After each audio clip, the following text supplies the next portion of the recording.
Debunking the myth, IQ is a myth, intelligence has at least 3 components, by Melanie Malin. First off, what is an IQ? IQ stands for intelligence quotient. It's a number representing a person's reasoning ability, and it's measured using problem-solving tests, as compared to the statistical norm or average for their age, taken as 100. So what is accurate about this myth? Many psychologists have argued that one number cannot measure intelligence. Researchers found at least 3 components to intelligence: short-term memory, reasoning, and verbal ability. One problem is that IQ tests don't take culture into account. When testing people of different backgrounds in different countries, they found that the test gave many different results. What an IQ test being used for, if a single number comes to stand for a person's whole worth, though, then that is a very serious mistake. What is inaccurate about this myth? It's one number is used to accurately describe a person's thinking skills. An IQ test is used to measure a person's intelligence. People are said to be smarter who have a higher IQ. It is used as one single measure to identify someone's intelligence. What are IQ tests being used for? If they are used as one of a number of indicators of a person's abilities, then perhaps they can be useful. How it connects to our text, How We Learn, by Carey. There are multiple components to intelligence, we know that.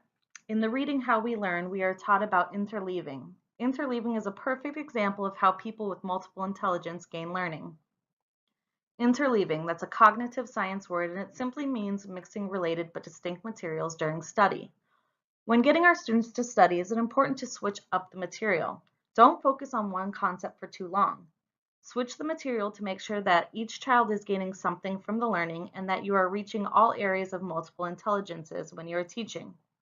If there is at least 3 different components to intelligence, that the article on IQ is a myth, intelligence has at least 3 components, is true, then you want to be sure to give instruction that hits all 3 components: short-term memory, reasoning, and verbal ability. Here's what Carey had to say about the article, IQ is a myth, intelligence has at least 3 components. Hooray! At last someone has the decency to say what we all wanted to say. Love this quote. The idea that intelligence can be captured in one number is very misleading, psychologists have argued. Do IQ tests have a place? Of course.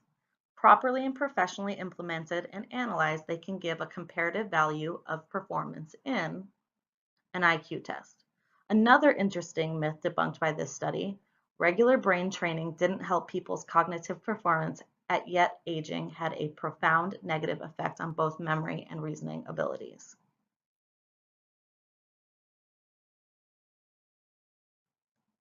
This is how professional development has impacted this work.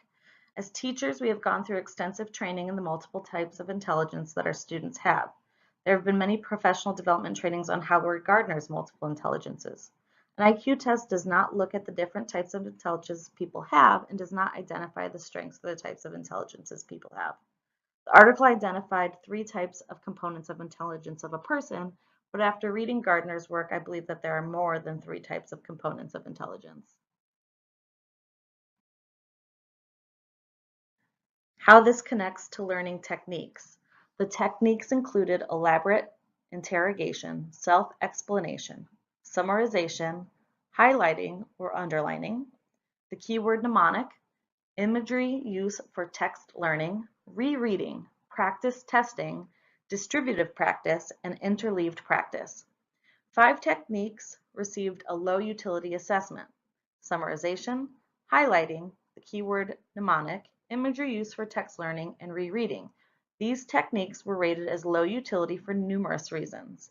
Summarization and imagery use for the text learning have been shown to help students on some criterion tasks, yet the conditions under which these techniques produced benefits are limited, and much research is still needed to fully explore their overall effectiveness. Continuing, when it comes to people who take IQ tests, these learning techniques do not really apply. There is no way a person can use some of these techniques to achieve high scores on IQ tests than others. However, the research is applicable when thinking about good teaching practices. Most students report rereading and highlighting, yet these techniques do not consistently boost students' performance. So other techniques should be used in their place, like practice testing instead of rereading.